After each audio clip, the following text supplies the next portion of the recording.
Okay, everything. Oh, not everything is set. Also, usually the moment I start these, I start getting messages, so I need to mute that. The music is hopefully not loud or barely audible, so that's gonna be good, maybe. Sorry for sorry, I'm still kinda trying to recover. Maybe. We'll see.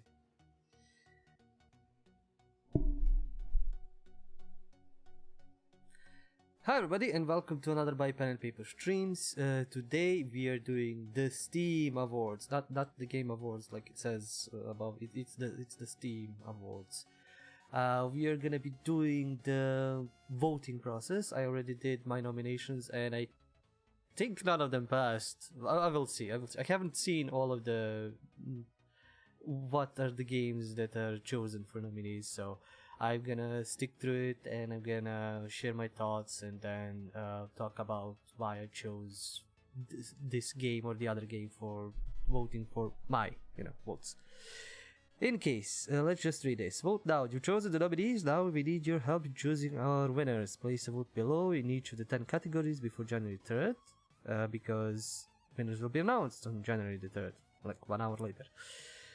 For your top Steam games from 2021, you also earn a random card from this year's set of Intercell cards for each vote. That's basically why I'm doing it. I need the cards, nothing else.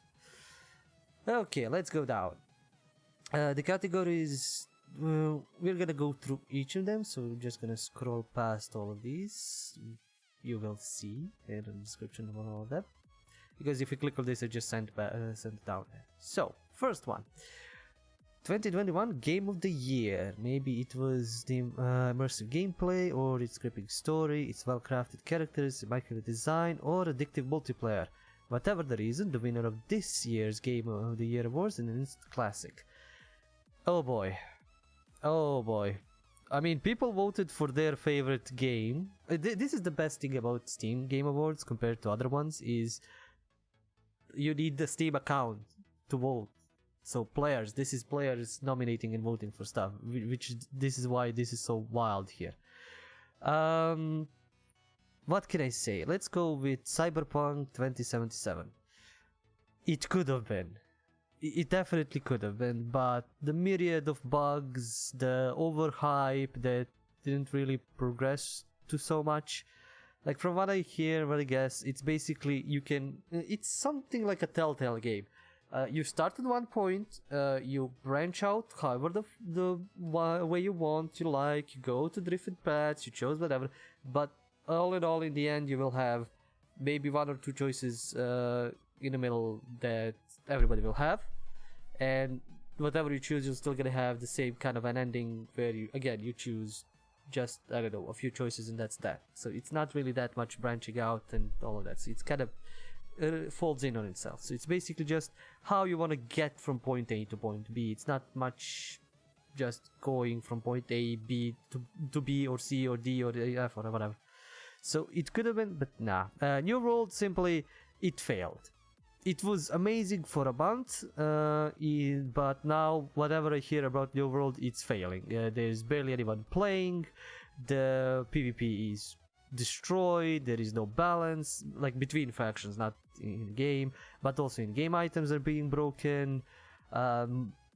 Like economy is absolutely broken to no end. Like there is no saving that, and Amazon doesn't know just what to do with it. So it was good, but nah. Also, it burned my graphics card, so that's an extra pet peeve. I'm not gonna vote for that. Forza Horizon 5. I have heard a lot of good about this. It's basically, if you want a driving game, this is the best thing you can ever buy. Just go get this. But I'm not that into driving games anymore. I mean, I might get some of this, or like try New Need for Speed, just to try and see if it's any fun. I know I started this channel with a few driving games, and I wanted to do more. There is still great I want to play again. But, not something that's like instant classic. Resident Evil Village. This Resident Evil 7 Biohazard, maybe, yes. This kind of goes more into ham and fun and just insane parts of Resident Evil that Resident Evil has.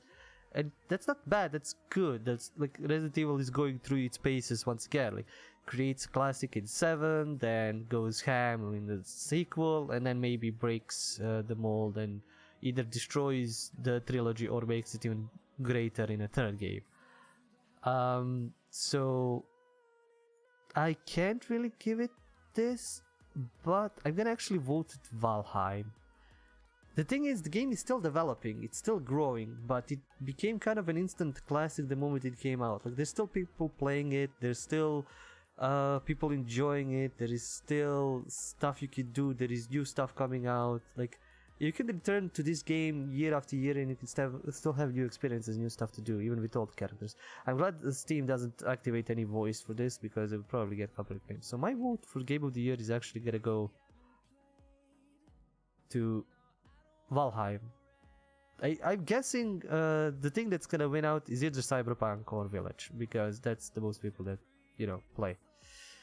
Next one, 2021 VR Game of the Year. Sniper. Okay, the VR Game of the Year isn't merely masquerading as a regular reality. This game improves on reality, taking advantage of the medium of VR and pushing the boundaries of the virtual realm. So we have Sniper Elite VR, Cooking Simulator VR, Medal of Honor VR, which I heard is good. I Expect You to Die, The Spy, and the Blair Witch VR Edition. So, Sniper Elite VR, I can see it being amazing, because there is shooting elements, there's sniping elements, depending how much you can move about. I haven't played it, I don't know anything about it. Cooking Simulator VR is just pure craziness. It's just fun, crazy stuff you can do, just mess about. This is like Job Simulator and all that. Medal of Honor Above and Beyond, I've heard it's great. I have a friend who is a army nut, and he would definitely love this. He wants to get the game just for this. Blair Witch VR Edition, because it's mostly a walking simulator, I can understand it being great in VR. But I'm gonna give it to I Expect You to Die too, because it's just wacky. Like spy thing, wacky stuff, so... And this is my nomination as well. Oh wait, it shows my nominations. Cool. Because I completely forgot what was my nomination. And I forgot what was for Game of the Year. I know it was something stupid. But yeah, I'm gonna vote for my nomination, of course. Yeah, I didn't guess here, but of course. Labor of Love. This game has been out for a while. The team is well past the debut of their creative baby, but being good parents, these devs continue to nurture and support their creation. This game to this day is still getting new content, and after all these years. Well, I don't know what new content Dota gets. I think they added a new hero, depending on the Blood of the I think it was Blood of the Dragon or Dragon Blood anime. I think they added a character from there in that. I mean, it's still more Dota. Maybe they switched a little bit the balance and that. I'm not gonna. Rust. I've grown out of those kinds of survival games where anybody can kill you just because they're a dick. So I mean, it's cool. Probably has new stuff. I don't know if it's in early access still or it's out, but sure. No Man's Sky has won a few awards in Labor of Love and has gotten a few of my votes, so I'm gonna toss it out now because that's enough. It is a Labor of Love. They're still adding stuff. This is an amazing game, like truly. But no, go! You've won enough awards. Apex Legends, I don't care. I honestly don't care for like not a class character based battle royales. I mean, stuff like Dota and Apex, they are live services, so it's not labor of love, it's labor of I need money to survive, I need to work to get this game still popular, to keep it played. So it's not something like, like No Man's Sky, it failed, but developers still stuck through it and made it the thing that it is now. So I'm just tossing those out instantly for this category.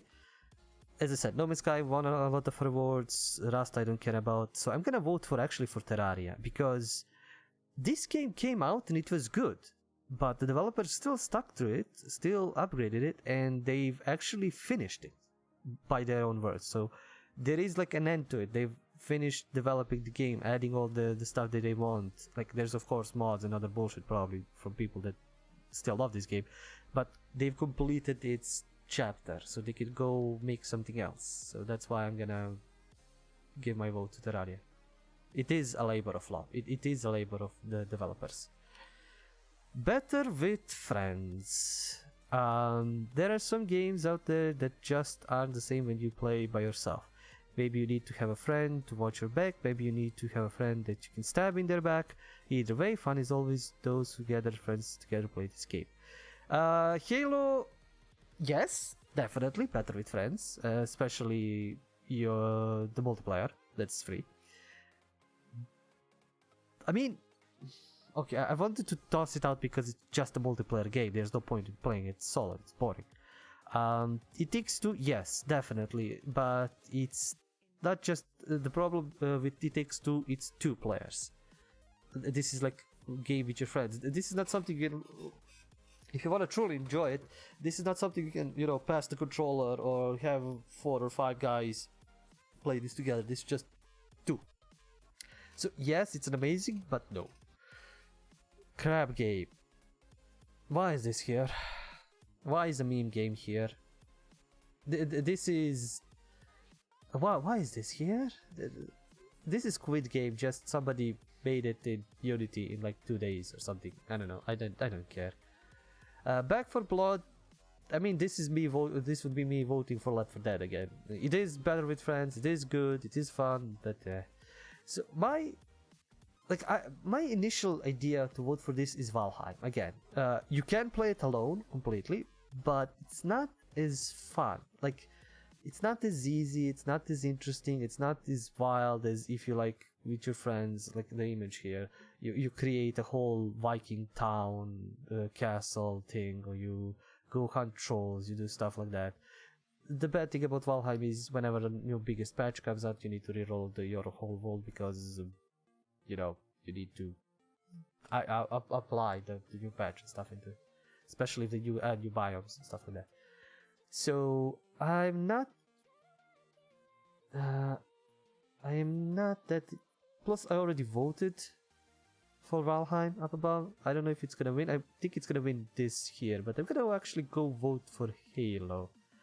That's a bit maybe cheating because it is a multiplayer and you should, but whether you win or lose or do whatever, it's best if you do it with your friends.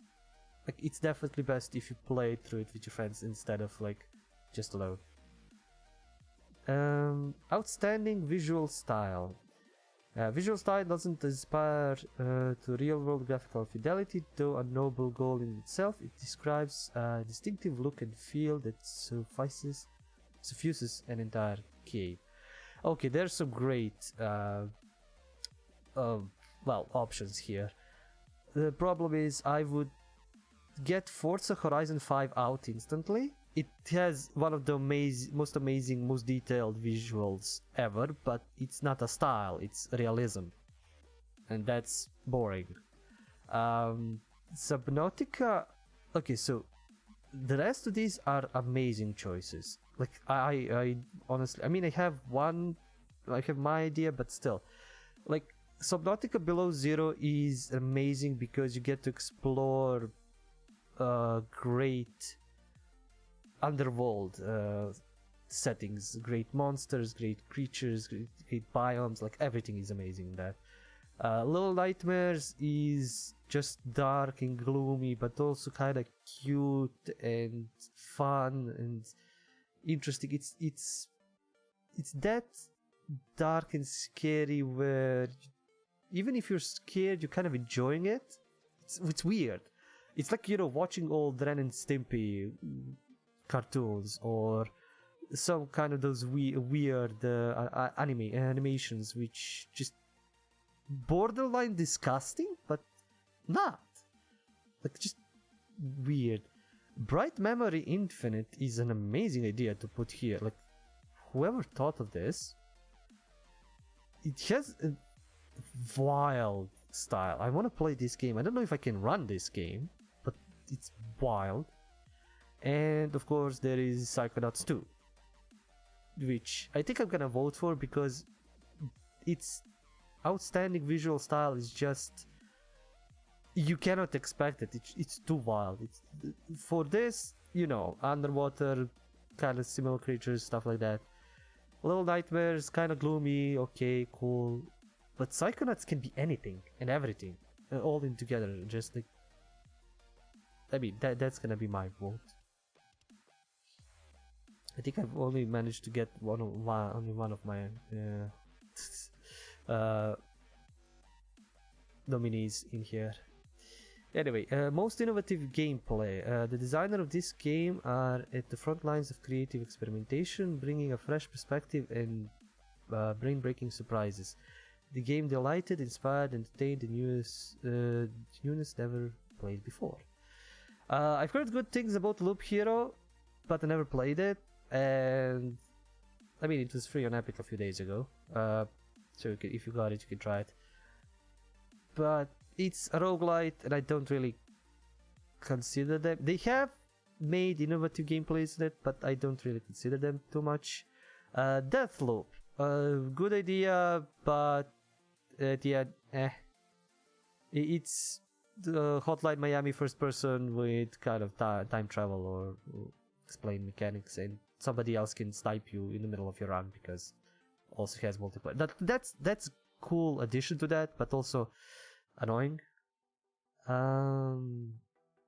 Moncage. Honestly, I have no idea what it is. Like, it seems like an adventure puzzle game, but nah, I don't know. 12 minutes. Great idea. Good stuff that can happen. Bad ending. Really bad ending. Like, you're gonna feel awful when you finish the true ending. But all in all, it's a great idea, great little things, and great stuff that you can do with this. Maybe like make a better story, but do the same thing, and it's gonna be good. Okay, Inscription. You think it's a deck building random card game? Yes. But also it has so many puzzle elements and weirdness to it, and randomness that you can control some of it, or actually a lot of it. It's not just, you get random cards and you don't know what to do with them and it's gonna fuck up your plans. You can actually plan this. You can actually develop a strategy. You can make your run really good, or like you can make yourself OP, and the game doesn't like detract that from you. And then there is the reveal after you beat it. So it's not the most innovative, but it's the most interesting. So I'm gonna give it the vote. Next one. Best game you suck at. This is the game that rewards persistence and is not for the faint of heart. It is the toughest game you've ever loved. Well, there's only one game I actually played on this, but I would Battlefield 2042 should win this for the sheer purpose of it's not the best game you suck at. It's the best game you decide to survive through all of its bugs that are features at this point. So if you can go through all of the bugs and bullshit and spray to pray and other stuff, yeah, you can probably vote for this, but otherwise no. Age of Empires 4, I haven't played since 3. I think 3 was an awful. 4 is more a return to the second game, the awesomeness of that. I mean, I don't know if I suck at it. I would actually more vote for Neo too, because I know what kind of game that is, and I know I would suck at it. But also, there is not a complaint point, which I constantly see, and I constantly like, oh wait, I should get this. This is probably gonna be an amazing game. And then I remember this is a battle royale. This is your Fu Manchu Kung Fu Hustle. I don't know what else I can comment. The Crouching Tiger, Hidden Dragon, whatever style battle royale. So you I don't know why it has sexual content. Maybe because some characters are very loosely dressed. But yeah, this is you being martial artist and going beating up people in a battle royale, which idea is amazing, and I would love to try it. But I think it's you need to buy to play it. And I kind of the design, the look, and everything wanted me to play it, but when I see battle royale, I decide not to. World War Z Aftermath. I played the regular one. This maybe just adds one chapter to the story or something. I'm not really sure. I don't think it adds much. So I would vote for Neo because I know I would suck at it. Like the rest of them, I can either find friends to play with or you know, maybe they get fixed or something. But this is a solo. I would suck at it so much. Next one, best soundtrack. This unsung hero deserves to be recognized for its outstanding musical score in its OST and OST with the most. Oh, this is gonna be tough. I mean, I know some that I'm gonna kick out instantly, like Demon Slayer. I've not gotten into the anime. I don't think I would have gotten into the game, and I don't think it's gonna be that great. Like how they blasted best narrative for Guardians of the Galaxy. Guardians of the Galaxy could have a good soundtrack. Guilty Gear, I don't know still if it would have a good soundtrack or not. And that only falls between Nier Replicant, which I know has amazing soundtracks, and Persona 5 Strikers. And I think it's gonna go to Persona 5 Strikers because I love Persona soundtrack. Like, I'm listening to it constantly. And not just that, any Persona. So it's a no-brainer. My vote goes to Persona. Because it has pretty much all of the Persona 5's music plus its own. Next one. Outstanding story-rich game. Some days only a narrative-heavy game will hit the spot, and this one packs a wallop. It's as gripping as any soap opera and as well tuned as a prestige TV screenplay. Bravissimo for making us feel things. Okay. Why the fuck is Village here? I mean, it is a soap opera. It could be a great prestige TV screenplay, but why the fuck is that doing there? Days Gone, I know it can make you feel things and all of that, but it's still just a zombie game. Cyberpunk, kind of sort of disappointed on that end. Life is Strange is basically that and nothing else. It's just narrative heavy story game, which should in case win here, but I have no idea how Mass Effect stuck into this. And because technically this is cheating and they have 3 games instead of 1 here, I cannot but not vote for this, even for the shitty ending. Like, everything else is too good to not be. I need to see how much this game is. I wanna buy it this year. Maybe on sale. Yeah, also this is all happening during the Steam's winter sale. I hope you're enjoying it and spending a lot of money on it. Okay. Sit back and relax. This game is an antidote to a busy day. It's smooth and relaxed and lets your worries melt away. This game is your moment of zen. Well, Farming Simulator is definitely gonna win this. There is way too many players playing that game and enjoying it. Townscaper, I have no idea what it is. Seems like knitting game. Dwarf Romantic Winter Update. I have Townscape. No, now I know what it is. It's you basically building towns, designing it. I don't think it has any other like point. Just you build towns in the middle of an ocean, which you could really make some great designs, lovely designs. But Dwarf Romantic. I have no idea what this is. Unpacking, I've seen that it's a good game. You just literally unpack stuff, but since I haven't unpacked some stuff, I know how slow that is. Farming Simulator, yeah, too kind of easy. I would go Potion Craft because it's an interesting thing. It's not just you kind of have some direct feedback with whatever you're doing and stuff. It's not just doing tedious craft. You're actually completing something.